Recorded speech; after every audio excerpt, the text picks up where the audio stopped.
हम किसको बोल रहे हैं इंटीग्रल? तो ये इंटीग्रल या एंटी डेरिवेटिव किसको बोल रहे हैं हम? हमने क्या बोला कि अगर हमारे पास एक फंक्शन दे रखा है कोई एफ एक्स, तो एफ एक्स फंक्शन जो होगा एफ डैश एक्स, अगर कोई एफ एक्स फंक्शन है, इसको डिफ्रेंशिएट करोगे तो आपको एफ एक्स फंक्शन मिल जाएगा। तो ये जो एफ एक्स होगा, एफ एक्स क्या होगा? इस वाले फंक्शन का एंटी डेरिवेटिव होगा। क्लियर है बेटे?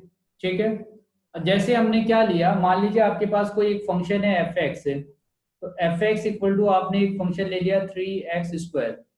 अब जो 3x² हमारे पास फंक्शन दे रखा है, मैं ये जानता हूं कि अगर मैंने कोई कैपिटल एक्स एफ एक्स वाला फंक्शन x³ लिया हुआ है, और यहाँ पे आप कोई कांस्टेंट टर्म ले लो, तो x³ प्लस कांस्टेंट टर्म अगर आप लेते हो और इसका डिफरेंशिएशन करोगे आप, तो आपको f dash of x equal to 3x² मिलेगा, और कांस्टेंट टर्म का डिफरेंशिएशन कितना हो जाएगा? 0 हो जाएगा, है कि नहीं? तो ये हमारा क्या हुआ? ये आपका कोई कांस्टेंट टर्म है। तो अब प्रोसेस, अभी तक का हमने क्या देखा था? एक तो हमारे पास ये प्रोसेस है कि एफ एक्स से एफ डैश ऑफ एक्स निकालना। तो एफ एक्स से एफ डैश ऑफ एक्स जो निकाला, इसको मैंने कहा कि ये मेरा प्रोसेस है डेरिवेटिव का या डिफरेंस का प्रोसेस। और जस्ट इसके रिवर्स वाले प्रोसेस को हमने बोला कि वो हो जाएगा आपका एंटी डेरिवेटिव प्रोसेस।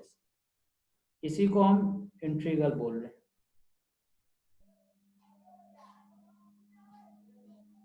ठीक है, तो ये हमारा इसका रिवर्स प्रोसेस है। अब इस रिवर्स प्रोसेस में क्या हम देखते हैं कि जब भी आप किसी चीज को डिफरेंशिएट करते हो, तो कांस्टेंट वाला जो टर्म है, कांस्टेंट टर्म आपका हमेशा 0 हो जाता है। तो हमें इस वाले एक्सप्रेशन को देख के ये समझ में नहीं आएगा कि यहाँ पे आने वाला कांस्टेंट क्या था, वो 1 है, 2 है, 3 है, 4 है, कौन सा वैल्यू है। इस वजह से क्या होता है, कभी भी आप किसी एक्सप्रेशन का जब आप इंटीग्रल कर रहे होते हैं या एंटी डेरिवेटिव निकाल रहे होते हो, तो उस केस में आप क्या लगाते हो? उसमें एक एक्स्ट्रा कांस्टेंट लगा देते हो जो इस एक्सप्रेशन को मैनेज करता है। कि भाई हो सकता है, अब क्या है कि ये कांस्टेंट का वैल्यू आपके पास कोई पर्टिकुलर टर्म्स दिया होगा, कंडीशन देगी, उस कंडीशन के हिसाब से ये सी वाला वैल्यू आप कैलकुलेट कर पाओगे। दूसरी बात क्या है कि आपका जब आप किसी भी फंक्शन का इंटीग्रल करते हो, तो ये फैमिली बताता है। ठीक है, 3x² आपके पास एक फंक्शन था, आपने इस फंक्शन का इंटीग्रल किया या इसका एंटी डेरिवेटिव कैलकुलेट किया, तो इसका एंटी डेरिवेटिव आपका जो ये x³ प्लस सी आया है, तो अगर c का वैल्यू आपका 0 होगा तो ऐसे फंक्शन जाएगा, c का वैल्यू पॉजिटिव होगा तो ऐसे जाएगा। तो आप ये देखो, जब आप एंटी डेरिवेटिव निकालोगे तो ये आपको क्या देगा? फैमिलीज देगा, मतलब फैमिली ऑफ कर्व देता है, एक पर्टिकुलर एक फंक्शन नहीं देगा, है ना? तो ये आपको more than one curve provide करेगा जिसमें सी का वैल्यू कुछ भी हो सकता है। अब जब हमारे पास बोल दिया कि भाई c equal to f, y equal to 0 पे एक्स इक्वल टू 0 पे y का वैल्यू 0 है, तो वहां से आपको पर्टिकुलर c का वैल्यू 0 मिल जाएगा इस तरह से। तो डिफरेंट कंडीशंस के लिए आपको डिफरेंट जो आपके कर्व है वो कर्व यहाँ से मिलने शुरू हो जाते हैं। क्लियर है बेटे? तो एक हो गया अपना डेरिवेटिव, और डेरिवेटिव का जस्ट हमने रिवर्स किया, और वो हमारा क्या है? Anti derivative.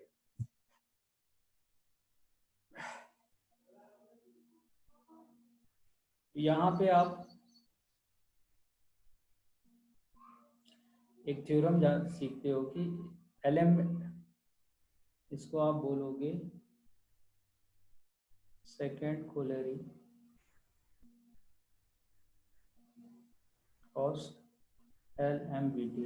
एओडी में हम एलएम, अभी हम एओडी पढ़ेंगे इसके बाद, तो एओडी में आपका आएगा लैग्रेंज मीन वैल्यू थ्योरम, उसको LMVT बोलते हैं। इस LMVT ने हमें यहाँ से एक स्टेटमेंट दिया, ठीक है, ये आपके कोर्स का नहीं है मगर कभी कभी हेल्पफुल होता है। तो if two functions f and g, if two functions f and g have equal derivative, ठीक है, तो अगर दो फंक्शन आपके पास दे रखे हैं और दोनों फंक्शन का डेरिवेटिव इक्वल है ऑन एन इंटरवल,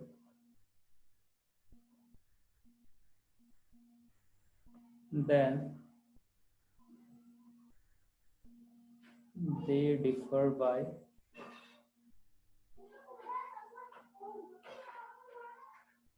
एक कांस्टेंट, ठीक है। तो इन दोनों के बीच का जो डिफरेंस होगा वो कांस्टेंट का डिफरेंस होगा और कोई डिफरेंस नहीं आएगा। मीन्स क्या, आपके पास अगर f dash of x equal to g dash of x है, अगर किसी दो फंक्शन का डेरिवेटिव इक्वल है, सही है, कोई इंटरवल ले लेते हैं for n interval x belong to, मान लो ए से बी आपने ले लिया, ठीक है। तो ए से बी में अगर आपका एफ डैश एक्स और जी डैश एक्स दोनों इक्वल है, तो जब आप जी एक्स और एफ एक्स कैलकुलेट करोगे, ठीक है, तो एफ एक्स और जी एक्स में बस आपका जो डिफरेंस होगा वो होगा कांस्टेंट के टर्म का। यहाँ पे जो सी आ रहा है ये आपका कांस्टेंट है। क्लियर है क्या बोला गया? एलएमबीटी की सेकंड क्वेरी क्या बोलती है कि अगर मेरा किसी इंटरवल में कोई फंक्शन का डेरिवेटिव इक्वल है, तो जब आप इसका एंटी डेरिवेटिव देखोगे तो इन दोनों के बीच में बस किसका डिफरेंस होगा? आपका कांस्टेंट टर्म का डिफरेंस होगा। मींस ये टर्म और ये टर्म के बीच में बस कांस्टेंट वाला टर्म है, ठीक है। तो ये डिफरेंस है। चलिए,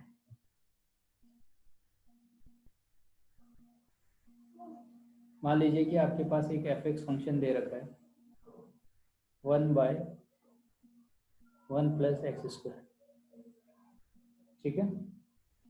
एक आपका ये फंक्शन दे रखा है और एफ ऑफ आपने x1 एक फंक्शन ले लिया tan इनवर्स ऑफ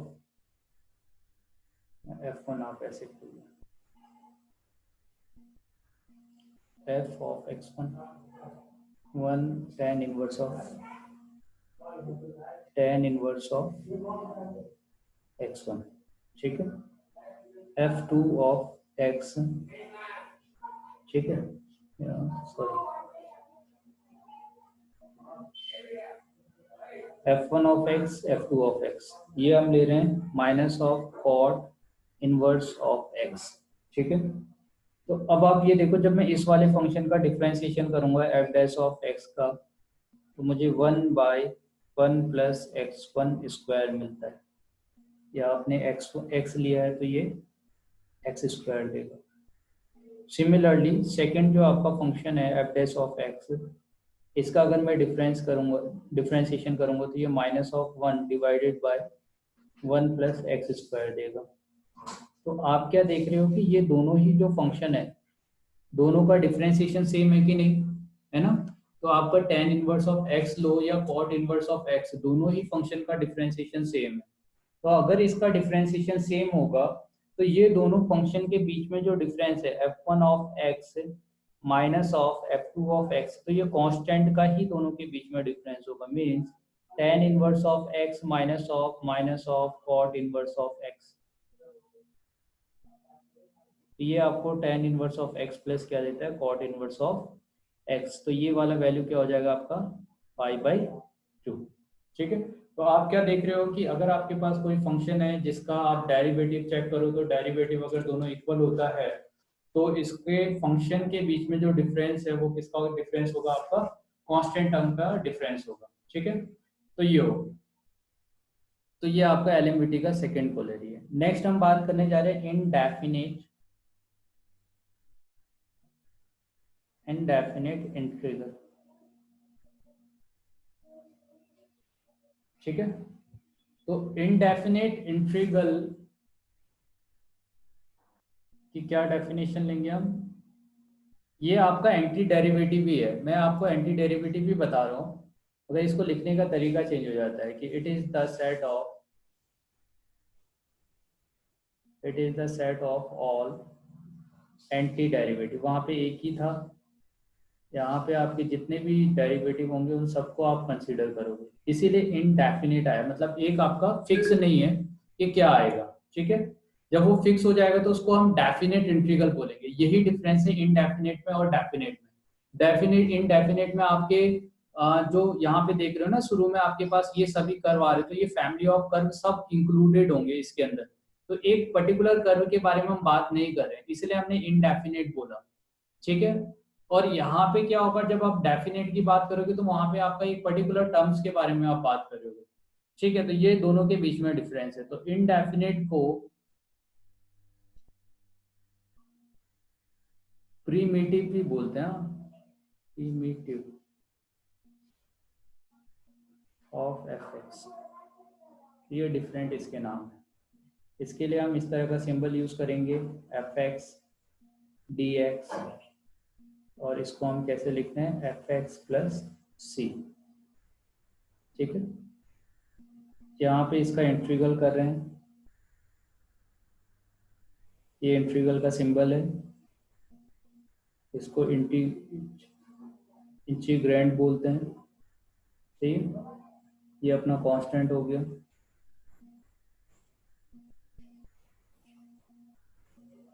सही है, और ये वाले टर्म को हम बोलेंगे एंटी डेरिवेटिव।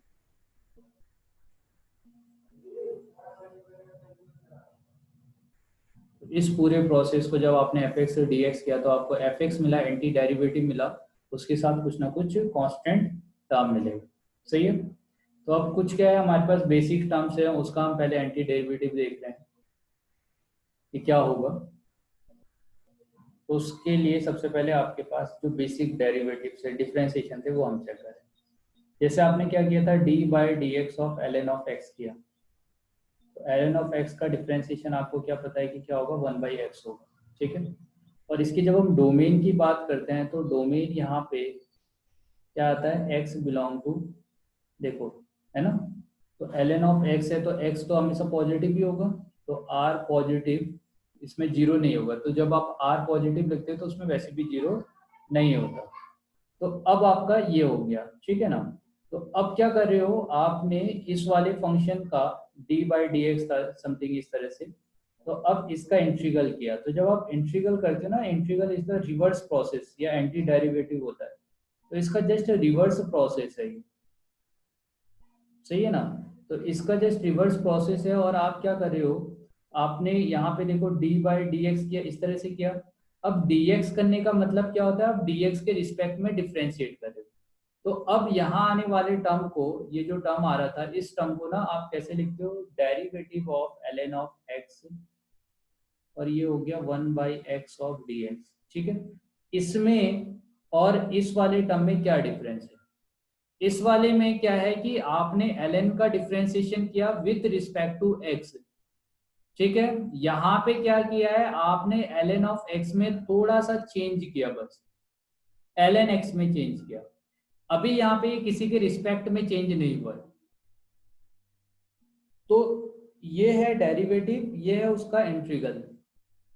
तो यहाँ से आपको क्या मिलता है, जब आप इंटीग्रल और d हटाते हो तो ये ln ऑफ x देता है। सही है, और इसके साथ कुछ कांस्टेंट टर्म देगा, तो one by X D X वाला जो टर्म है, integral of one by X D of x equal to L N of x plus C. ठीक है, तो आप क्या करोगे, जितना आपको डेरिवेटिव आपने निकाला है, अगर आपको डेरिवेटिव याद है तो आप डायरेक्टली वहां से इंटीग्रल भी कैलकुलेट कर सकते हो। सही है, तो ये हो गया। अब देखो, जब हमने डेरिवेटिव की बात की थी, अब आपको ये देखना पड़ेगा, देखो वन बाई एक्स वाला जो टर्म है ना, तो वन बाई एक्स वाला टर्म के लिए जब मैं यहाँ पे देखता हूँ, इस वाले एक्सप्रेशन को देखता हूँ, तो आप देखो यहाँ पे एक्स का वैल्यू कुछ भी पुट कर सकते हो, बजाय किसके, है ना, यहाँ पे निगेटिव भी पुट कर सकते हो, पॉजिटिव भी पुट कर सकते हो, कोई भी वैल्यू आ सकता है। हाँ है ना, आप हाँ बताओ, सर। यहाँ पे एक्स का जो वैल्यू है वो तो कुछ भी लिख सकते हो। जब मैंने ln ऑफ x लिया, तब ये है कि x की जगह मेरा पॉजिटिव आना चाहिए, x is greater than zero होना चाहिए। ठीक है, फिर आपने इसका डेरिवेटिव किया तो ये वन बाई एक्स आ गया। ठीक है, अब मैं वन बाई एक्स का जब इंटीग्रल कर रहा हूँ, रिवर्स प्रोसेस कर रहा हूँ, तो अब आप ये देखो, ये x जीरो के अलावा कुछ भी हो सकता है। जब मैं इसके डोमेन की बात करूंगा तो ये x जीरो नहीं होगा, जीरो के अलावा कोई भी नंबर ले सकता हूँ मैं यहाँ, तो पॉजिटिव भी ले सकता हूँ, निगेटिव भी ले सकता हूँ, है ना। तो जब इस तरह से नंबर लिया जाता है तो आप सोचो कि यहाँ पे आने वाला जो x है, ये x को कैसे लिखा जाएगा, तो d by d x of l N of modulus of x. अब पॉजिटिव भी आ गया इसमें और निगेटिव भी आ गया। क्लियर है कि नहीं, जब आपने इस तरह से लिखा तो आप देखो पॉजिटिव और निगेटिव दोनों इसमें इंक्लूड है। यहाँ पे भी इसका जो डिफ्रेंसिएशन होगा वन बाई एक्स होगा, और इसका एंटी डेरिवेटिव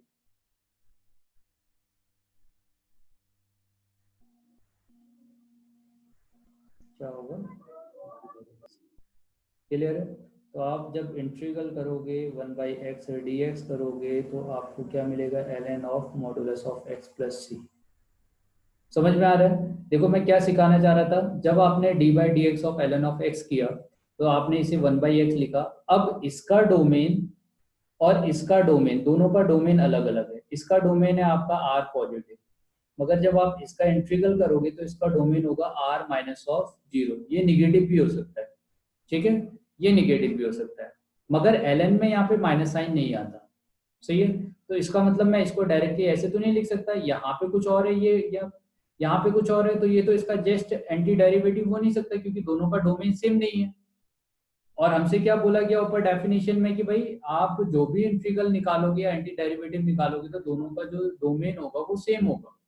तो अगर दोनों का डोमेन सेम होगा तो यहाँ पे अभी तो दोनों का डोमेन सेम नहीं है, तो सबसे पहले हमने दोनों का डोमेन सेम किया।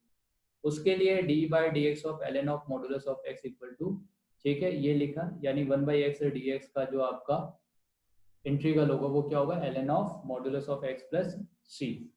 क्लियर है बेटे? समझ में आया? और इसी हाँ सर। ये जो आपने इंटीग्रल किया है इसी टर्म को आप ln of dx equal to ln of x plus C लिख सकते हो when x is greater than zero, है ना? जीरो। ठीक है, तो x अगर ग्रेटर देन जीरो है तो आप उसको ln ऑफ x डायरेक्टली लिख सकते हो। ठीक है, तो अब हम बात कर रहे हैं कि क्या एंटी डेरिवेटिव या जो इंटीग्रल हम कर रहे हैं ये हमेशा एग्जिस्ट करता है या ये डेरिवेटिव पे डिपेंड करेगा। सही है, तो हम नेक्स्ट बात करने जा रहे हैं एग्जिस्टेंस ऑफ एंटी डेरिवेटिव। ठीक है,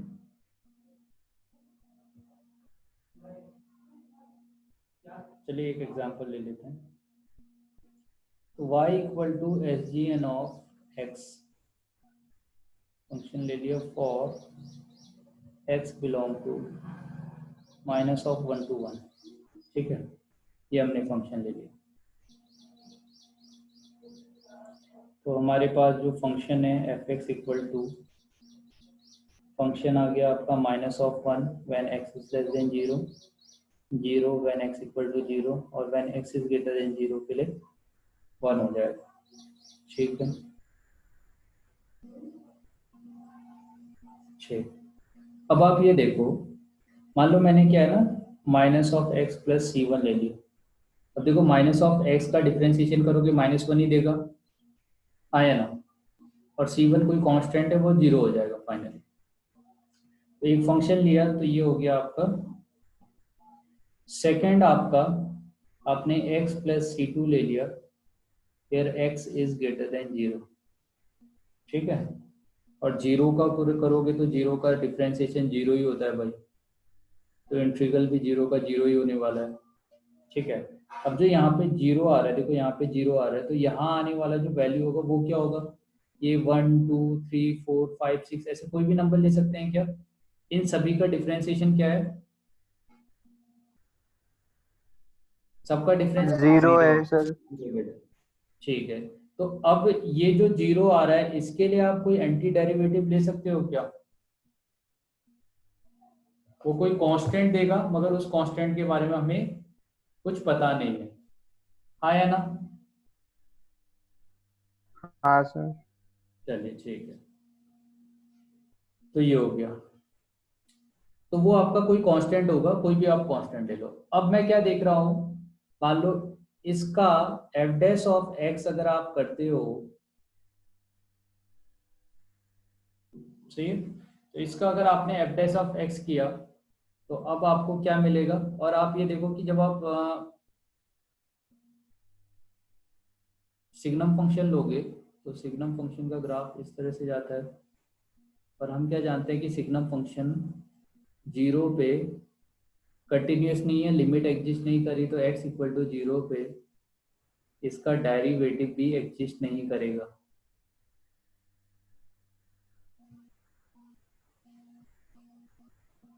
या आएगा डेरिवेटिव? क्या कहते हो, डेरिवेटिव आएगा नहीं आएगा? डेरिवेटिव आएगा सर, डेरिवेटिव जीरो का तो। कुछ भी नहीं होगा, कंटिन्यूअस भी नहीं है, मगर जब आप लेफ्ट डेरिवेटिव देखोगे तो इसका स्लोप तो जीरो हो गया, और राइट हैंड डेरिवेटिव देखोगे तो इसका स्लोप भी कितना हो गया, जीरो। आया ना? हाँ sir.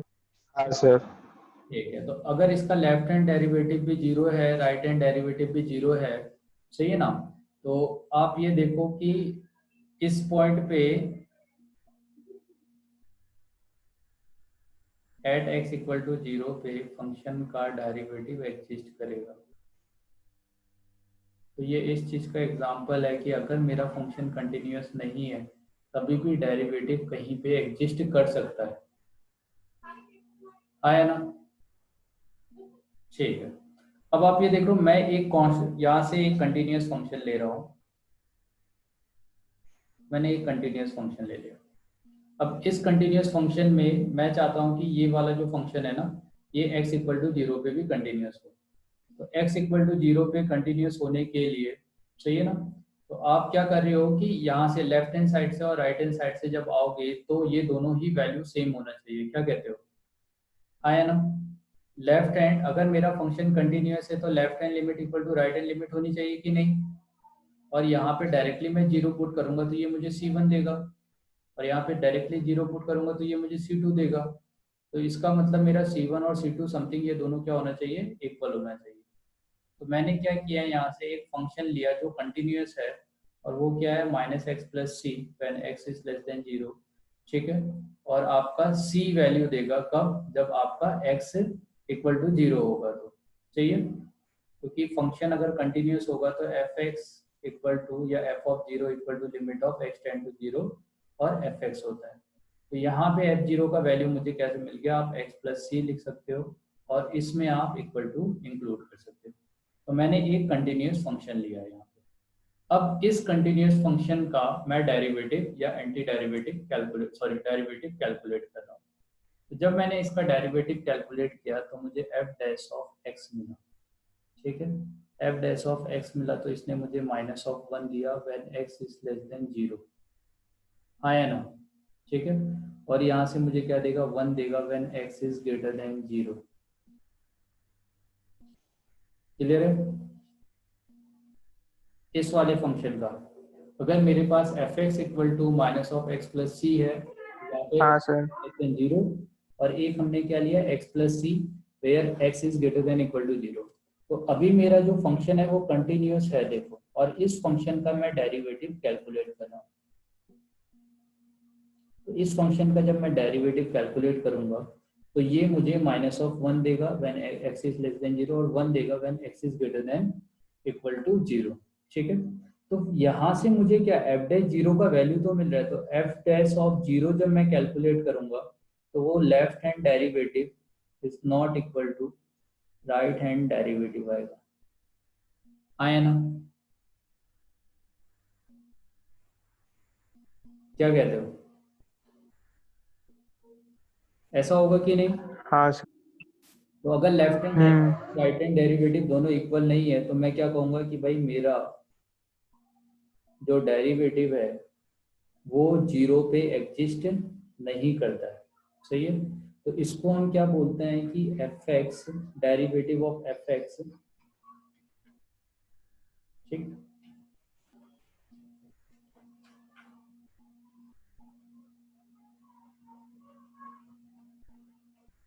Derivative of f x does not exist in -1 to 1 जो इंटरवल हमने लिया था। तो इस इंटरवल के अंदर एफ एक्स का डेरिवेटिव एग्जिस्ट नहीं करता। क्या एफ एक्स का डेरिवेटिव ही, ठीक है, एक्स इक्वल टू जीरो को अगर हम यहाँ से हटाते हैं तो क्योंकि मुझे एफ एक्स जीरो, देखो जीरो है ये ऐसा पॉइंट है जहाँ पे इस फंक्शन का डेरिवेटिव एग्जिस्ट नहीं कर रहा है। तो इस फंक्शन का, है ना, ये जो फंक्शन है ये फंक्शन आपका सिग्नम फंक्शन जैसा है, है ना। हाँ सर। बस जीरो जीरो हमने हटा दिया है उसमें से, क्लियर है। तो अब आप ये देखो, ऐसे फंक्शन का एंटी डेरिवेटिव ही तो ये इंटीग्रल हुआ,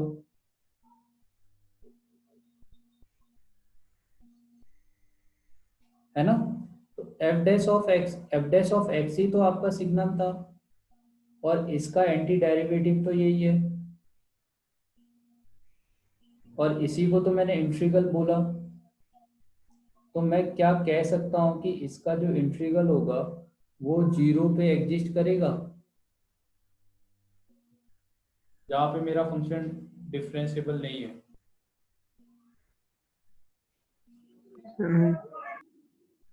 एग्जिट नहीं करेगा। ठीक है, तो इसके लिए हम क्या बोलते हैं, तो हम कहते हैं कि एंटी डेरिवेटिव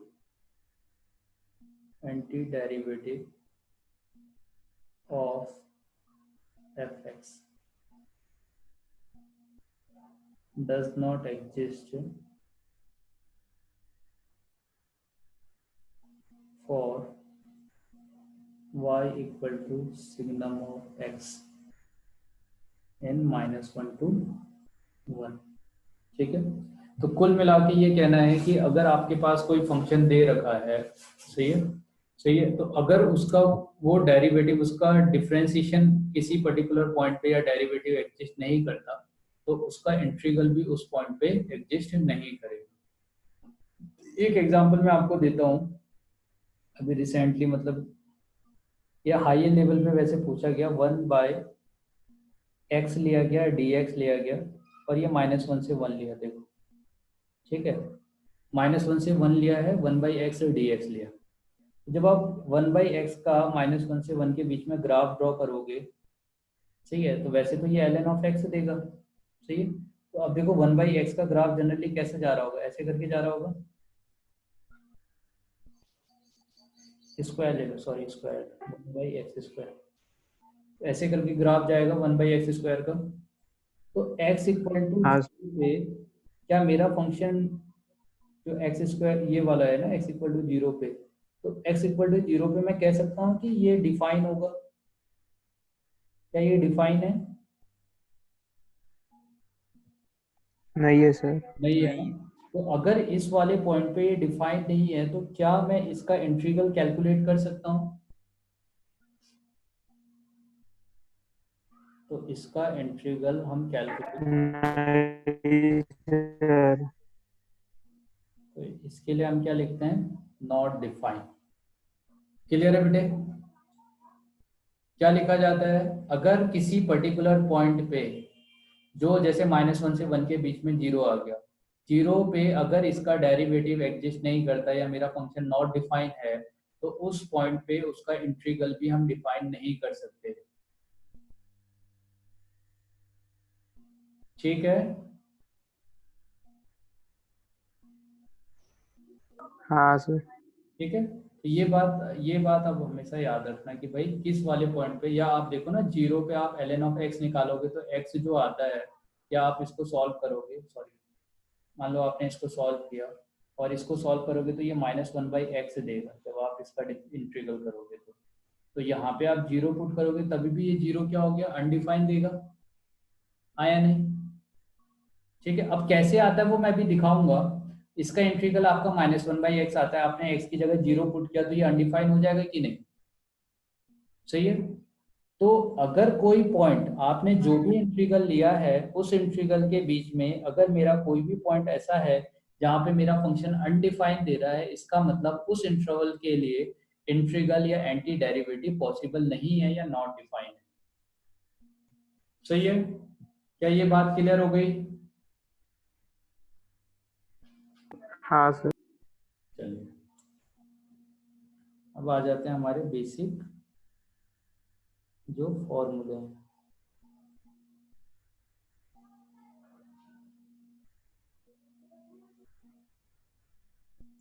तो d/dx of x to the power n equal to आपका n x to the power n -1 होता है। यहीं पे x to the power n का integral x to the power n plus 1 divided by n plus 1 हो जाता है। ठीक है, d by d x of ln of modulus of x लोगे, ये 1 बाई एक्स होता है, यहीं पे इंटीग्रल 1 बाई एक्स है d x equal to ln of modulus of x plus c. सब में सी हम लगा देंगे, हाँ, कांस्टेंट।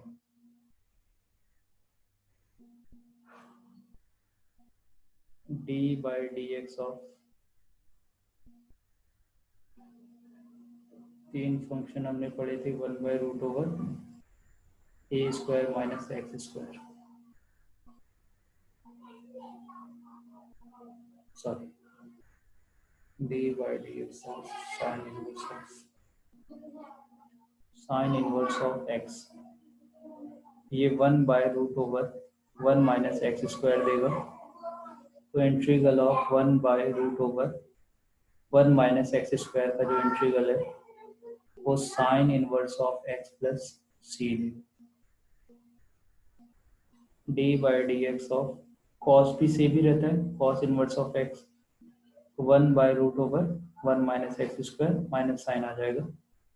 तो अगर यहीं पे माइनस साइन आ गया आपका, इसको मैं कॉस इनवर्स ऑफ एक्स लिख सकता हूँ।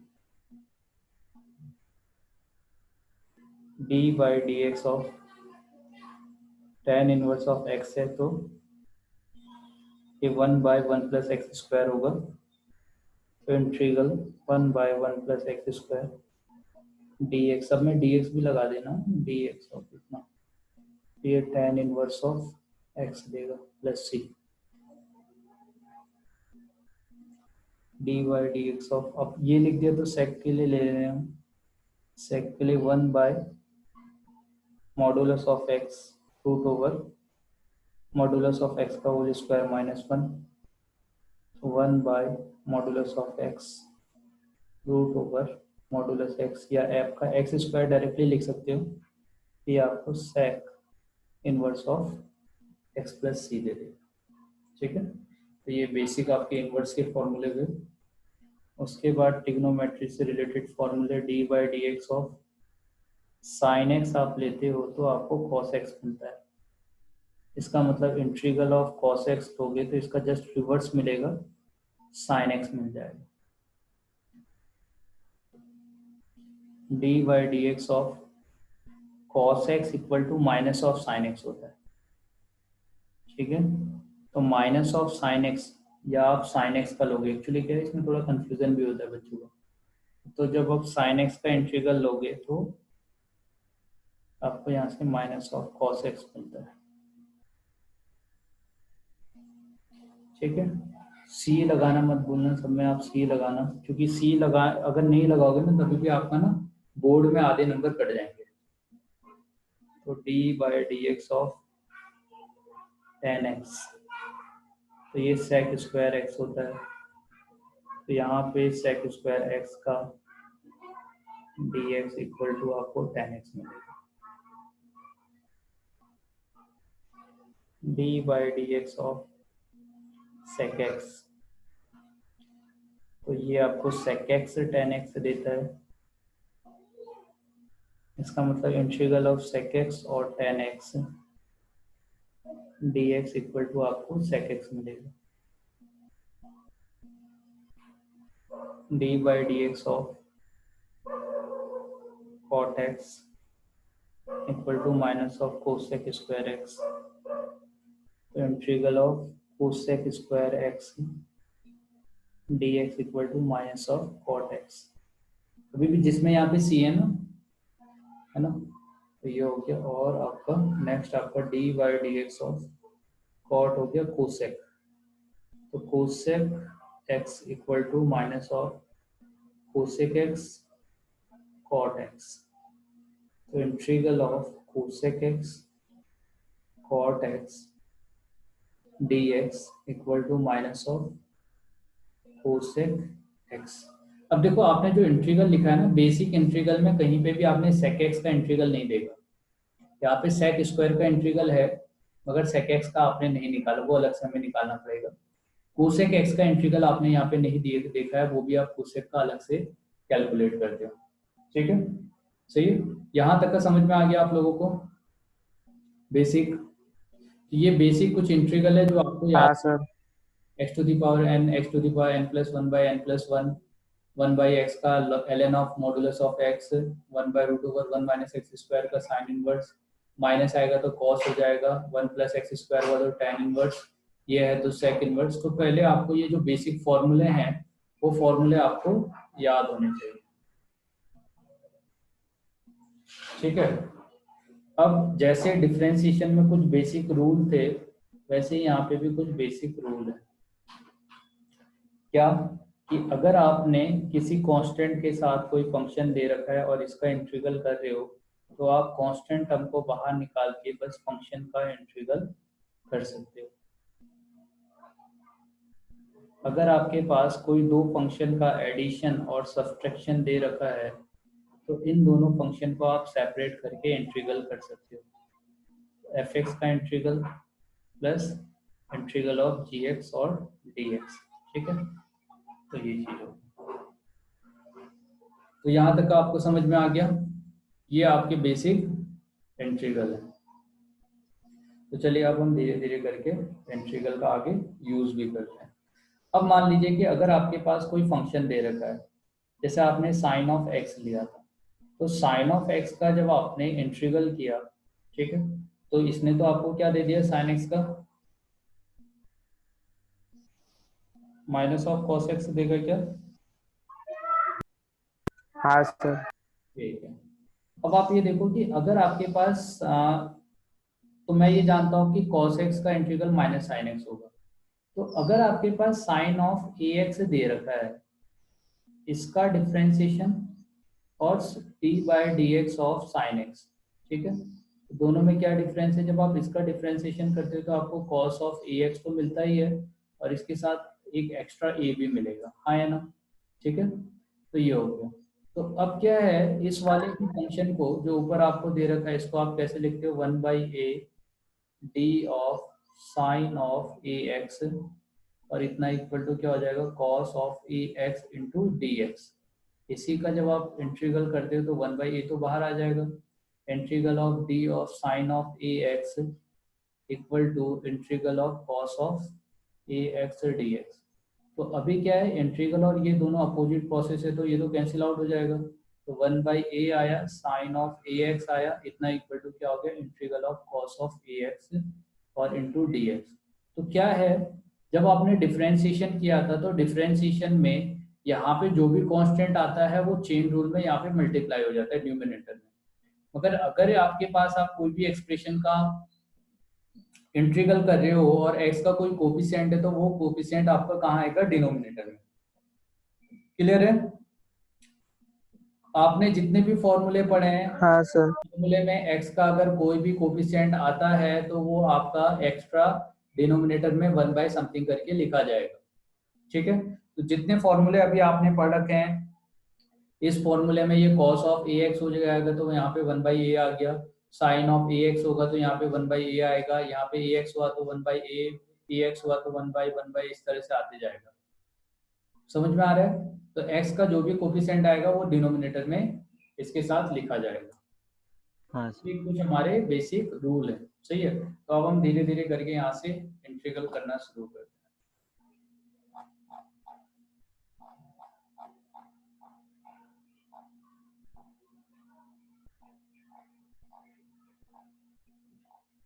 चलिए,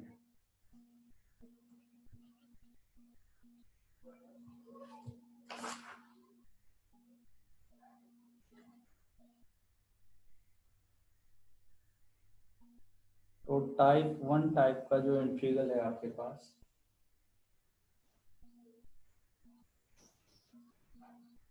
वो है इंटीग्रल ऑफ सेक एक्स। ठीक है, या आप इंटीग्रल ऑफ सेक एक्स को इस तरह से भी निकाल सकते हो कि कहीं पे भी आपको अगर एक एफ डैश एक्स फंक्शन दिया है और डिवाइडेड बाय एफ एक्स दिया है, तो इस फंक्शन का जब आप इंटीग्रेशन करोगे तो आपको log ऑफ fx मिलेगा। क्यों? क्योंकि आप log ऑफ fx का डिफरेंशिएशन करो तो क्या मिलेगा आपको, बोलो, 1/fx मिलेगा और क्या मिलेगा, ऐसा मिलेगा। ठीक है, तो log ऑफ fx का जब आपने डिफरेंशिएशन किया तो डिफरेंशिएशन करने पे ऐसा मिल रहा है। तो जब आप d of log of fx लोगे तो ये क्या हो जाएगा, f dash of x by fx into D x. Integral लिया, एंटी प्रोसेस है, कैंसिल आउट हो जाएगा, प्लस सी आएगा इसमें कांस्टेंट, और ये वाला टर्म। तो कहीं पे भी आपको f dash x upon F x मिलता है डी एक्स, तो वो क्या होगा, लॉग ऑफ एफ एक्स के इक्वल होगा। क्लियर है बेटे? तो आप ये देखिए, जब सेक एक्स की मैं बात करता हूँ और सेक एक्स का, सही है ना, तो जब मैंने क्या कहा कि भाई सेक एक्स का अगर मुझे डिफरेंशिएशन करना है तो हम क्या करते हैं, सेक एक्स वाले टर्म को sec x plus tan x से मल्टीप्लाई करेंगे और sec x plus tan x से डिवाइड करते हैं। क्यों कर रहे हैं, तो ये हमने एक प्रोसेस बनाया कि अब देखो ये वाला टर्म आपको सेक स्क्वायर एक्स देगा plus sec x plus sec x multiply tan x देगा। ठीक है,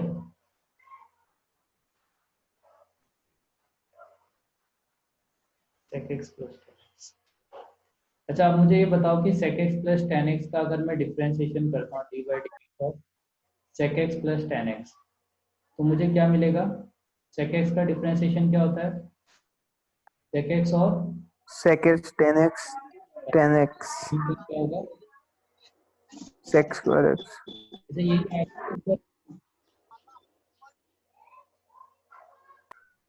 जो न्यूमिनेटर में यहाँ लिखा है यही तो आ रहा है, तो क्या ये एफ डैश एक्स है, हाँ सर। ये एफ डैश एक्स हो गया।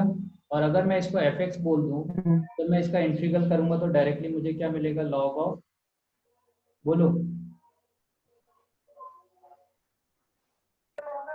Log of sec x plus tan x. जब भी आप लॉग लोगे तो आप मॉडुलस लगाना, क्योंकि हम ये इंश्योर करेंगे कि जो भी वैल्यू आ रहा है वो पॉजिटिव है। ठीक है, इसका मतलब इंटीग्रल ऑफ सेक एक्स जो है वो किसके इक्वल होता है, log of sec x plus tan x का। क्लियर है? नेक्स्ट आपका, अगर आपको इंटीग्रल ऑफ कोसेक एक्स निकालना है, क्योंकि अभी तक हमने कोसेक एक्स का नहीं निकाला, तो कोसेक के लिए भी क्या किया जाता है, इसको cosec x minus of cot x से हम मल्टीप्लाई करते हैं और cosec x plus cot x से डिवाइड करते हैं। ठीक है, तो यहाँ से आपको ये वाला जो टर्म देगा ये कोसेक स्क्वायर एक्स देगा minus of cosec x cot x देगा, इतना dx divided by cosec x minus of cot x. ठीक है बेटे, तो अब बताओ इसका जब डिफरेंशिएशन करूंगा cosec x minus cot x का, कोसेक एक्स का डिफरेंशिएशन होता है minus cosec x cot x, और इसका डिफरेंशिएशन होगा minus minus plus cosec square x. आया ना? देखो यही टर्म आ रहा है न्यूमिनेटर में, हाँ सर। ये क्या बन गया, log of modulus of cosec x minus of cot x. तो ये आपका इंटीग्रल का पहला टाइप है कि अगर न्यूमिनेटर में एफ डैश ऑफ एक्स आ रहा होगा और डिनोमिनेटर में आपका एफ एक्स आ रहा है, तो आप डायरेक्टली इसका जो इंटीग्रल है उसको क्या लिख सकते हो, लॉग ऑफ एफ एक्स लिख सकते हो।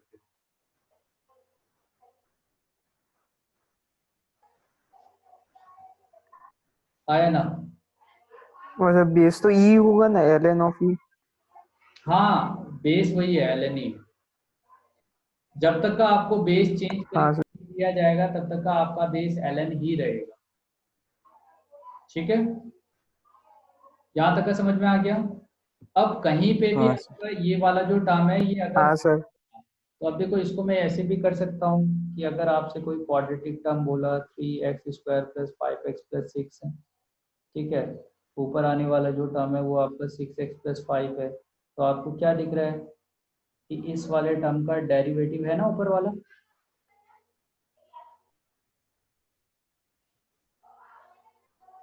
इसका डेरिवेटिव है ऊपर वाला, हाँ सर, तो तो हम इसको ln ऑफ तो डायरेक्टली हम क्या लिख सकते हैं, ln of 3x square plus 5x plus 6 plus c। ठीक है, जनरली आप मॉडुलस लगाओगे, हाँ मैं नहीं लगा रहा हूँ क्योंकि बार बार लगाना पड़ेगा, आप मगर इसमें मॉडुलस लगाते हुए चलोगे। तो एक टर्म आपका ये हो गया। सेकेंड, टाइप 2, अगर आप अभी तक का आपने क्या देखा, साइन एक्स कॉस एक्स इस तरह का डेरिवेटिव देखा। अब मान लो कि आपको स्क्वायर दे दिया, जैसे साइन स्क्वायर थीटा या sine square x D x दे दिया, कॉस स्क्वायर एक्स दे दिया, क्यूबिक दे दिया, तो आपने जो बेसिक बेसिक फॉर्मूले यहाँ पे पढ़ रखे हैं वो बेसिक फॉर्मूले का आप यूज करो। जैसे अब आपका ये वाला जो टर्म है स्क्वायर है, तो ये कहाँ पे आता है, साइन के फॉर्मूले में तो नहीं आता, मगर कॉस 2x इक्वल टू क्या होता है, 1 माइनस 2 साइन स्क्वायर एक्स होता है। तो आप इस फॉर्मूले का यूज करके आप साइन स्क्वायर एक्स का वैल्यू निकालोगे ताकि वो लीनियर बन जाए। तो ये 1 माइनस कॉस 2x बन गया डिवाइडेड बाई 2। तो इस इंटीग्रल को आप 1 minus cos 2x divided by 2 dx लिखते हो। अब जो कांस्टेंट टर्म है, जैसे 1/2 तो कांस्टेंट है, इससे बाहर निकाल लो, तो 1 dx का इंटीग्रल और minus of cos 2x dx का इंटीग्रल। ठीक है, इन दोनों का हम इंटीग्रल करेंगे। सही है, तो 1/2 आपका बाहर हो गया। अब 1 का इंटीग्रल, अब देखो 1 का इंटीग्रल क्या होगा, अब जैसे x का डेरिवेटिव करते हैं तो x dx करेंगे तो आपका 1 आएगा कि नहीं। ठीक है, तो 1 का इंटीग्रल क्या होता है आपका, x आएगा। क्लियर है, तो 1 का इंटीग्रल क्या हो गया आपका x, और cos 2x, अभी cos का इंटीग्रल क्या होता है, साइन का डेरिवेटिव cos होगा तो cos का इंटीग्रल भी साइन होगा, आया ना। हाँ सर। 2x देगा और x का कोफिशिएंट कितना है 2, तो डेरिवेटिव आपका डिनोमिनेटर में कितना आ जाएगा, 2 आ जाएगा। क्या ये बात क्लियर हुई, x का 1 आएगा इंटीग्रल, हाँ सर। आपका cos का साइन और यहाँ पे 2 है, इस वजह से डिनोमिनेटर में कितना आ गया आपका 2 आ गया। तो साइन स्क्वायर एक्स अगर आपके पास दे रखा है तो उसका डेरिवेटिव ऐसा होगा। सिमिलरली जैसे मैंने साइन के लिए किया वैसा ही आप cos के लिए करोगे। नेक्स्ट मैं करा रहा हूँ कि अगर आपका क्यूबिक होगा, ठीक है, वो इतना ही देगा जितना आप कर सकते हो। हाँ, तो अगर क्यूबिक है तो क्यूबिक के लिए भी हमारे पास फॉर्मूला है। फॉर्मूला क्या है, sine of 3x equal to 3 sine x minus of 4 sine cube of x. तो यहाँ से 4 साइन क्यूब ऑफ एक्स का वैल्यू 3 साइन ऑफ एक्स आया माइनस साइन ऑफ 3x आया। देखो अब क्योंकि हमने इसका इंटीग्रल पढ़ा है ना, इसके बारे में तो हम जानते ही नहीं है, तो ये क्या होगा, इंटीग्रल ऑफ 1/4, 4 बाहर चले गया, 3 sine of x minus sine of cube x. ठीक है, तो 1/4 कॉमन, इसका इंटीग्रल करोगे तो 3 आएगा और साइन का इंटीग्रल क्या आता है, माइनस ऑफ कॉस एक्स। ठीक है, minus minus of cos of 3x और x का कोफिशिएंट 3 है तो ये क्या होगा, 3 से डिवाइड हो जाएगा। तो कितना आया, 3/4 minus cos of x minus minus plus, तो ये 1 बाई कितना हो गया 12 cos of cube sorry 3x। Clear है, तो आपको ये समझ में आ गया कि अगर हमें साइन एक्स का ही इंटीग्रल पता है, अगर उससे ज़्यादा कोई भी पावर वाला टर्म आपको मिलेगा तो आप उसको पहले जो स्टैंडर्ड फॉर्मूला है उसमें रिड्यूस करोगे और रिड्यूस करने के बाद उसको सॉल्व करना है आपको। आया ना,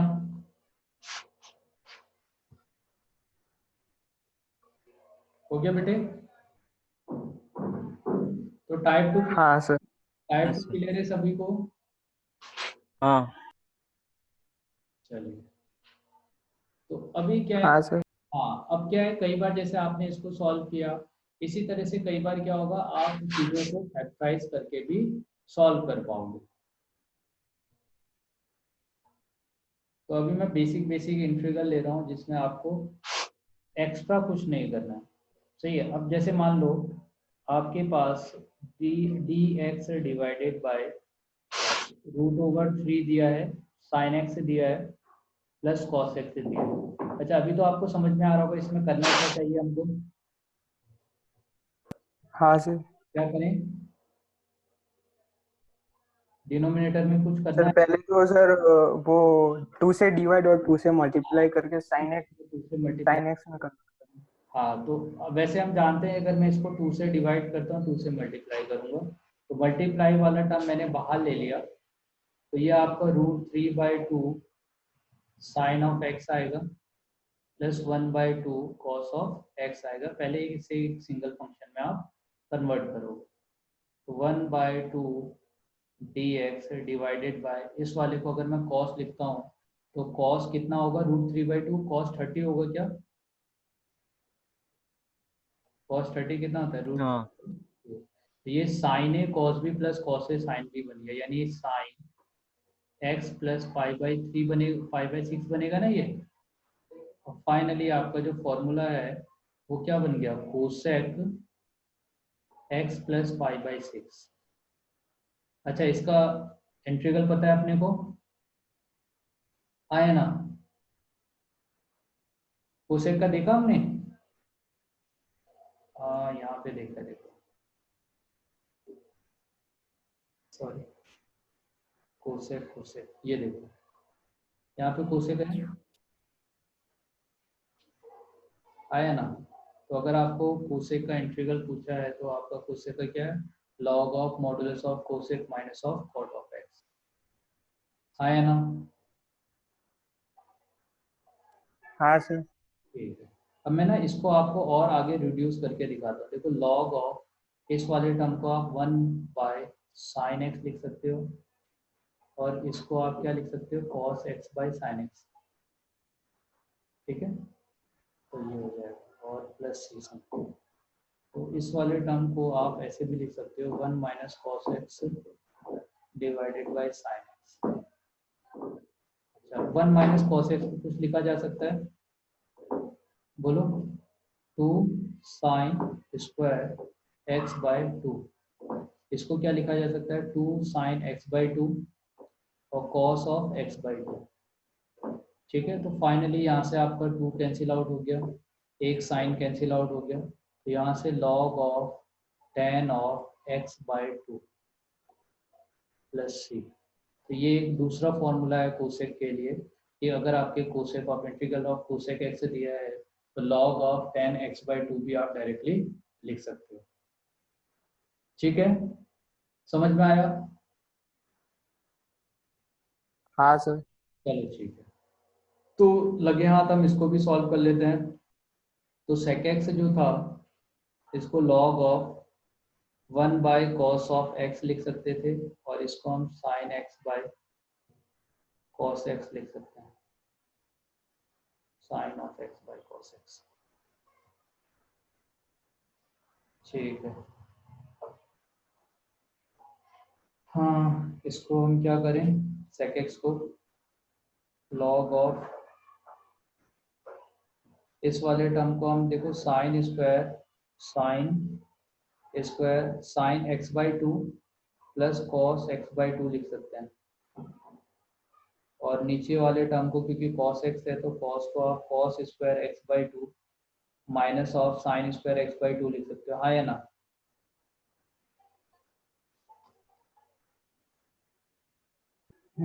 1 प्लस साइन एक्स है ना, तो आप साइन एक्स 1 की जगह पे आप एक काम करो, जहाँ पे आपका 1 आ रहा है उसकी जगह में sin² x/2 plus cos² x/2 लिख सकता हूँ।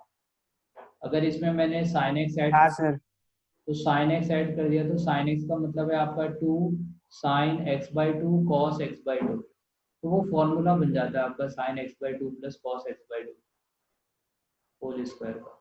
तो आप फाइनली ने इसको भी रिड्यूस करके या कैंसिल आउट करके यहाँ से भी एक फॉर्मूला लिख सकते हैं। ठीक है, तो मैं इसके आगे आपके लिए छोड़ दे रहा हूँ, आप इसके आगे लिख लेना tan में कन्वर्ट करके। तो चलो हम इसमें आ जाते हैं। तो यहाँ पे आने वाला टर्म है, इसे 1/2 आप directly log of modulus of cosec x plus 5/6 minus of cot of x plus 5/6 ऐसे लिख सकते हैं। ठीक है। और अगर ऐसा आंसर नहीं दिया है तो इस वाले टर्म को हम tan के टर्म में लिख सकते हैं log ऑफ tan ऑफ कितना वैल्यू है, तो इसका हाफ हो जाएगा, तो x/2 प्लस y/12। तो ये या तो ये आंसर दिया होगा या तो ऐसे आंसर दिया होगा। ठीक है। इंडेफिनिट में बेटे एक बात और बता दूं, इंडेफिनिट में आपके आंसर ना शुरू में वेरी करेंगे। आप कुछ और निकालोगे, हो सकता है कि आंसर आपका आंसर जो आंसर शीट में कुछ और आ रहा होगा। इसका मतलब आपको क्या उसको रिड्यूस करके और चेंज करके लिखना है। ठीक है।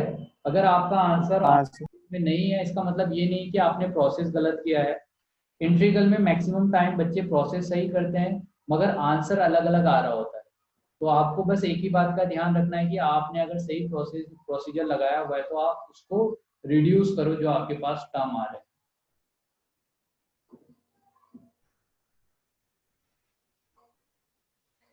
तो अपना टाइप 1 हो गया, टाइप 2 हो गया।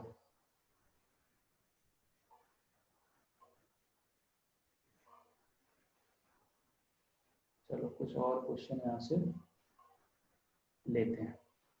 मान लीजिए कि 2 में ही ले रहे हैं, इंटीग्रल ऑफ साइन ऑफ, अगर 2x और साइन ऑफ 3x दे दिए,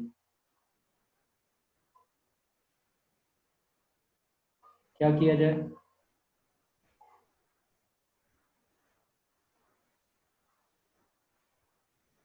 तो इसको cos x वाले फॉर्मूला में कन्वर्ट कर दीजिए। बहुत बढ़िया। इसको हम cos x वाले फॉर्मूले में कन्वर्ट कर लेंगे, तो 1/2 से मल्टीप्लाई करें 2 sin cos x, तो 2 साइन ऑफ 2x और cos of sine of 3x। ठीक है। तो ये आपका फॉर्मूला है, तो आप इसको क्या लिख लोगे, cos of x minus y, तो ये 3x माइनस 2x करोगे x मिलेगा, minus of cos of 3x plus 2x 5x हो जाएगा। तो ये आपका बन गया cos of x minus of cos of 5x। तो अभी आप इसका इंटीग्रल जानते हो, तो 1/2 sine of x minus sine of 5x divided by 5।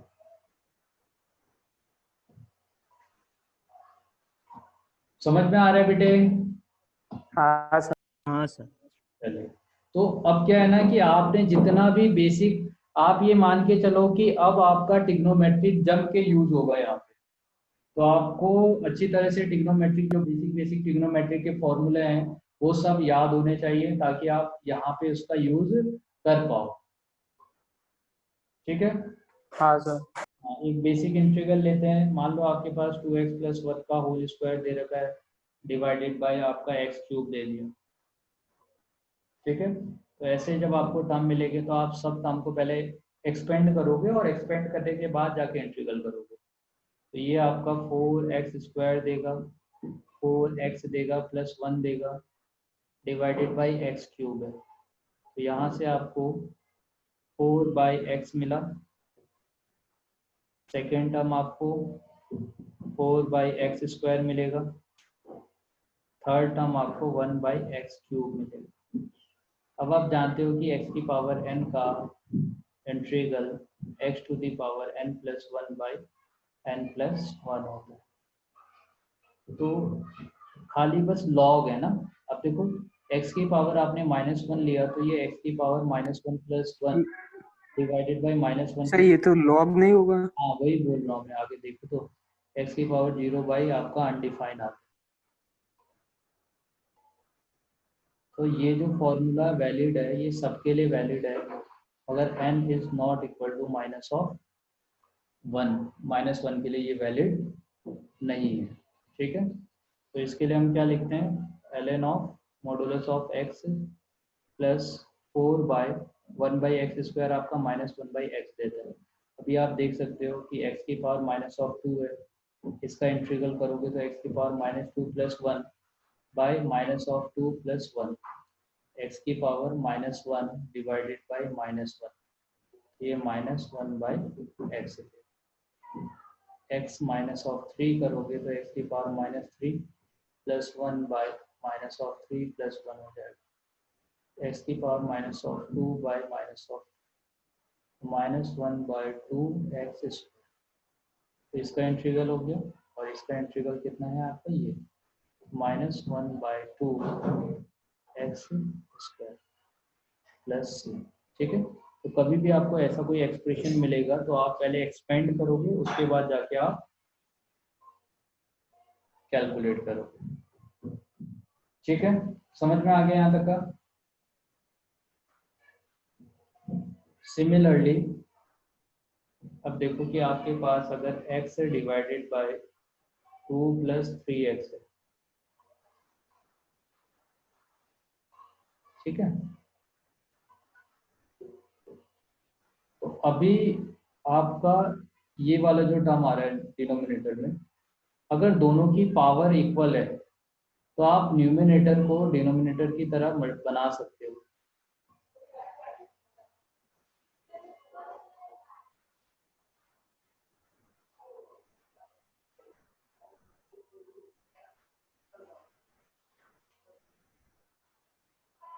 आया ना, जैसा न्यूमिनेटर था मैं डिनोमिनेटर को, सॉरी डिनोमिनेटर जैसा था वैसे ही न्यूमिनेटर को बना सकता हूँ अगर पावर दोनों की सेम है तो अब क्या है कि अब आपका जो फंक्शन है वो रिड्यूस होके एक तो 1 दे देगा, तो 1 dx minus of 2 divided by 2 + 3x हो जाएगा dx। ठीक है, ऐसा हो जाएगा। अब देखो 1/x हो तो 1/x का जैसे log ऑफ मॉडुलस x आता है, सिमिलरली 1 बाई समथिंग कोई हो, ये भी तो लीनियर ही है, समझ में आ रहा है। हाँ या आपके log ऑफ, आप सोचो ना 2x + 3 अगर आपके पास दिया होता तो आप इसका डिफरेंशिएशन करते तो ऐसा नहीं आता, सही है, और उसके हाँ 2 भी आता होगा, तो ये जो 2 है वो कहाँ आता, इस तरफ आता, अगर यहाँ पे आया ना, अगर मैं आपको ना इसका यस डिफरेंशिएशन करता तो ये तो एक्सप्रेशन आता है, इसके साथ यहाँ पे एक 2 भी आ रहा होता, मगर मुझे तो अब इतना ही पूछा है तो ये वाला 2 यहाँ से कहाँ चले जाएगा, इसके डिनोमिनेटर में। तो अब आपके पास 1/3 आया, 1 का इंटीग्रल करोगे तो x आएगा -1/3, ये 2 है, और इस वाले एक्सप्रेशन का इंटीग्रल करेंगे तो log of modulus of 2 + 3x, और क्योंकि x का कोफिशिएंट 3 है तो डिवाइड में क्या आ जाएगा 3।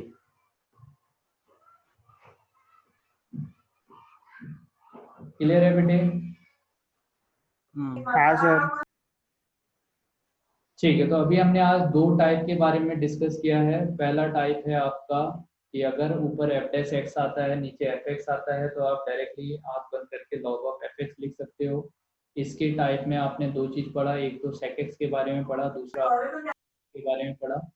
दूसरा टाइप था कि अगर आपके पास कोई ट्रिग्नोमेट्रिक फंक्शन दे रखा है जिसका इंटीग्रल आपने नहीं पढ़ा है तो आप पहले उसको रिड्यूस करके लीनियर बनाओगे, जैसे sin x, tan x, cos x ऐसे करके बेसिक बनाओगे। तो इसके लिए आपको फॉर्मूले का यूज करना पड़ेगा, जिसके लिए आपको, सही है, नेक्स्ट अपनी जो क्लास होगी तब तक आप इंटीग्रल के जितने ट्रिग्नोमेट्री के जितने बेसिक फॉर्मूले हैं वो आपको याद करना है, और इंटीग्रल के जो फॉर्मूले हैं जो इसमें आपको लिखाए गए हैं इतने फॉर्मूले आपको बेसिक, सर वो टाइप 2 को दूसरी कोई मेथड से कर सकते हैं? अरे भाई मेथड ही मेथड है। अब आप ट्रिग्नोमेट्री में, एक सेकेंड, अभी आप ट्रिग्नोमेट्री जितने अच्छी तरीके से आ सकता है, आप किसी एक फॉर्मूले को जितने तरीके से लिख पाओगे उतने तरीके से आप इसको कर सकते हो, है ना। मगर हाँ, ऐसा नहीं ये वाले टर्म को आपको लीनियर में रिड्यूस करना ही पड़ेगा, ऐसा इस वाले टर्म को आप, हाँ आपके लिए ना 12th लेवल तक का के लिए ऐसा कोई फॉर्मूला नहीं है, मगर हाँ आगे फॉर्मूला है, और वो मतलब वो यस ज्यादा कॉम्प्लिकेटेड है, इससे ज्यादा कॉम्प्लिकेटेड है वो जो अभी आप कर रहे हो। हाँ सर। तो क्या ये बेसिक बेसिक इंटीग्रल आपको समझ में आ गए। हाँ सर। तो कुछ इंटीग्रल मैं आपको दे देता हूँ।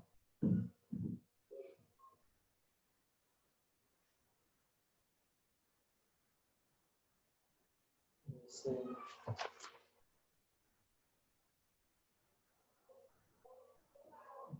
इंटीग्रल ऑफ, सही, यहाँ से अपना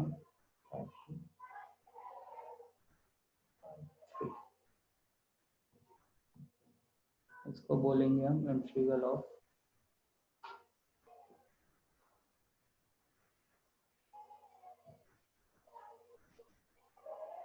बाय ट्रांसफॉर्मेशन।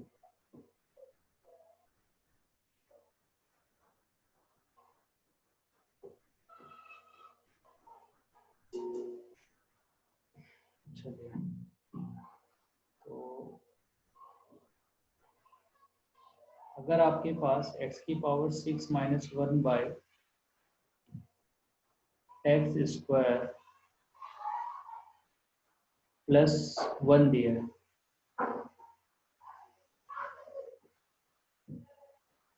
तो क्या किया जाए? अगर यहाँ पे पावर हायर होगी ना, तो पहले आप डिवाइड करोगे। क्लियर है? ठीक है।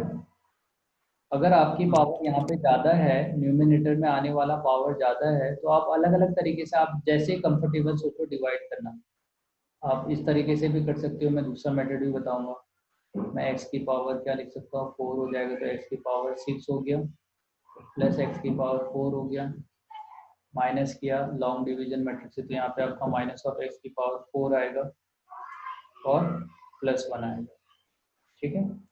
फिर आपने माइनस ऑफ एक्स स्क्वायर किया, माइनस एक्स की पावर 4 आया, माइनस एक्स स्क्वायर आएगा, माइनस करोगे तो माइनस माइनस प्लस हो जाएगा, तो ये आपको एक्स स्क्वायर देगा और आपका प्लस 1 देगा। फिर आप प्लस 1 करोगे तो यहाँ पे एक्स स्क्वायर प्लस 1 आ जाएगा। तो एक तो ये है, तो इस वाले एक्सप्रेशन को आप x की power 4 minus x square plus 1 और एक्स स्क्वायर प्लस 1 के फॉर्म में लिख सकते हो। तो आपका फाइनली 0 आ गया, तो इससे ये कैंसिल आउट हो जाएगा। तो आपको ये बेसिक जो आपने इंटीग्रल पढ़ा है वो इंटीग्रल में कन्वर्ट हो गया। ठीक है सर डायरेक्ट ऊपर वाली जो टर्म है उसे ए क्यूब माइनस बी क्यूब वाली फॉर्मूला से नहीं कर सकते? बिल्कुल कर, ए क्यूब इसको आप अपन करते हैं, देखो a cube plus 1 minus of 2 by x square plus 1। ठीक है। हाँ सर। अच्छा, डिवीजन करने में मैंने कोई मिस्टेक तो नहीं की यहाँ पे? देखो तो एक्स स्क्वायर प्लस 1 है तो नहीं सर, कंप्लीट है। सही है।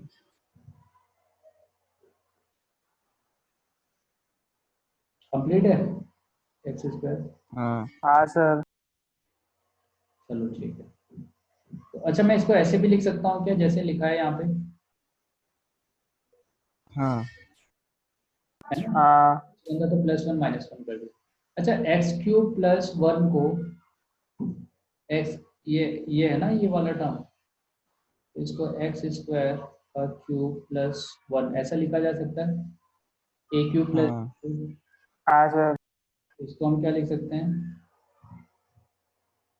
एक्स प्लस 1 और ए स्क्वायर का whole square minus of a square plus 1 आया ना, हाँ क्यूब प्लस हाँ 1 सर। एक्स प्लस 1 और क्या आया, x square minus x plus 1, ऐसा ही होता है इसका एक्सपेंशन। ठीक है। तो यहाँ से अपने को क्या हाँ किया, इस वाले एक्सप्रेशन हाँ जो क्यूबिक है, ये है ना क्यूब वाला टर्म है, इसकी जगह पे आप एक्स स्क्वायर प्लस 1 और एक्स की power 4 minus x square plus 1 लिख सकते हो, और minus of 2 by x square plus 1 भी एक अलग से टर्म है।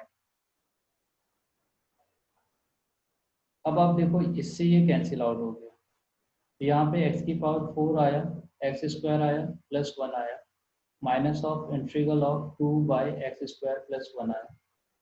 अच्छा, ये तो जैसे ऊपर इंटीग्रल है वैसे ही नहीं हो गया? पर सर वो माइनस वाला एक्स्ट्रा।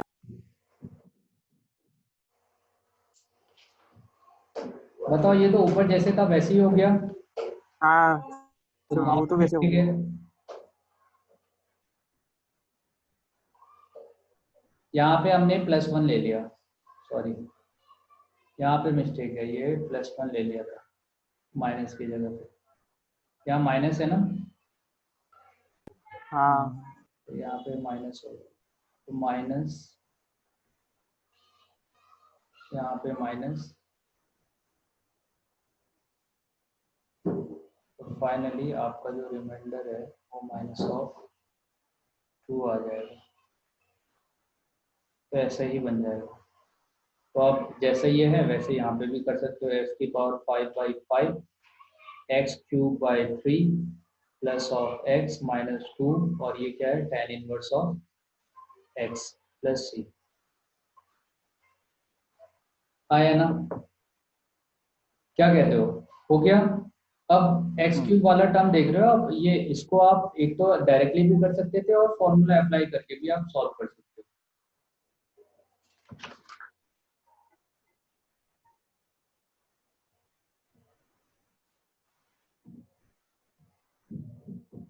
हो गया बेटे, समझ में आ गया ये? हाँ सर। चलिए, अब इसी में थोड़ा सा टाइप में चेंज कर रहा हूँ।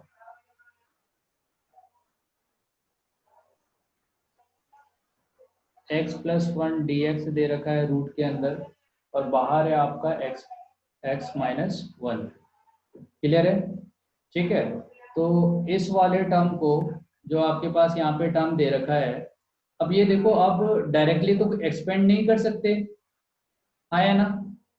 मगर रूट वाले टर्म को ऐसे जब आपको कोई एक्सप्रेशन मिलेगा तो सबसे पहले रूट वाला जो टर्म है आप इसको फ्री करोगे। ठीक है? जो रूट वाला टर्म है इसका इंटीग्रल आप अगर ये डायरेक्टली ऐसे दिया होता तब तो मैं करता कुछ, मगर अभी तो मैं कुछ कर ही नहीं सकता ना, आया ना? आप देखो x की पावर 1/2 का आपने इंटीग्रल पढ़ रखा है, आया ना? आप x प्लस यस 1 सर। की पावर 1/2 का भी कर सकते हो, मगर अभी यहाँ और यहाँ आने वाला टर्म तो सेम नहीं है। अगर मेरे पास इसकी जगह x प्लस 1 की पावर 3/2 दे देता तो मैं इसका इंटीग्रल डायरेक्टली कर सकता हूँ, मगर अभी अंदर आने वाला टर्म और यहाँ आने वाला टर्म डिफरेंट है। तो आप क्या करते हो, अंदर जो टर्म आ रहा है इसे आप रूट से बाहर मुक्ति दिलाना चाहते हो भाई, तो इसको रूट से तभी मुक्ति मिलने वाली है जब ये क्या हो जाएगा, आपका स्क्वायर के टर्म में हो जाए। तो अब हम सब्सटीट्यूट करते हैं, x+1 की जगह पे हमने क्या सब्सटीट्यूट कर दिया, t²। क्लियर है?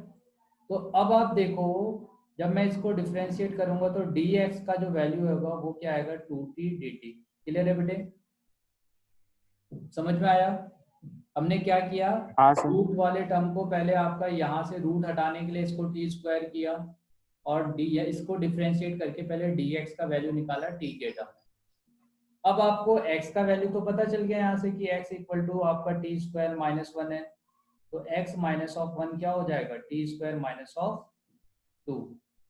अब आप इसको इसके टर्म में लिख दो, t के टर्म में, t² माइनस ऑफ 2, और इस वाले की जगह पे आप लिखोगे t, और जहाँ पे dx है उसकी जगह आप लिखोगे 2t dt।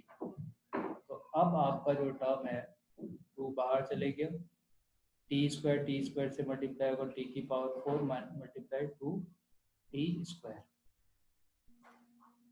सही है? तो अब आपका टर्म t से इंडिपेंडेंट, वो सॉरी x से इंडिपेंडेंट हो गया रूट से। अब इसका डिफरेंशिएशन तो हम जानते हैं, t की power 5/5 minus 2 times of t³/3। तो वो वहाँ पे x-1, हमें तो x+1 लेना है।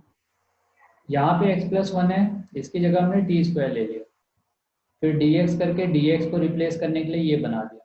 अब बाहर में क्या है आपका, बाहर क्या आपका x माइनस। x-1 है, इस x-1 को हाँ तो आपको लिखना पड़ेगा ना t के टर्म में। हाँ हाँ। सर। तो x-1 इक्वल टू क्या हो गया, t² माइनस ऑफ 2। ठीक है? x-1 equal to t² minus हाँ ऑफ सर। 2। हाँ, तो अब ये t के टर्म में आपने लिख दिया और इसके बाद इसको सॉल्व कर लिया, तो इतना प्लस आपका जो भी आंसर है c। अब t को फाइनली आप रिप्लेस कर दोगे जो आपका वैल्यू है, तो यहाँ से t का वैल्यू स्क्वायर रूट आ जाएगा, तो ये x+1 का पावर 5/2 होगा, डिवाइडेड बाई 5 होगा, माइनस 2 टाइम्स ऑफ x+1 की पावर 3/2 होगा, डिवाइडेड बाई 3 होगा, इतना प्लस c हो जाएगा। ठीक है, तो धीरे धीरे करके हम आगे बढ़ते जाएंगे, मतलब आप अलग अलग टाइप करते जाओगे तो आपको समझ में आने लग जाएगा कि इसमें क्या करना है। सही है, तो इतना ही कर रहे हैं आज के लिए। आपको एक मैं क्वेश्चन दे रहा हूँ, ये आपका होमवर्क है, साइन की power 4 of x D x का इंटीग्रल। तो ये करके लेके आना बेटे। हाँ सर। आपका समझ में आ गया सबको? हाँ आ गया सर।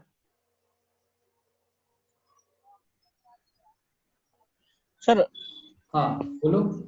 सर आपने एकदम स्टार्टिंग में वो चैप्टर चालू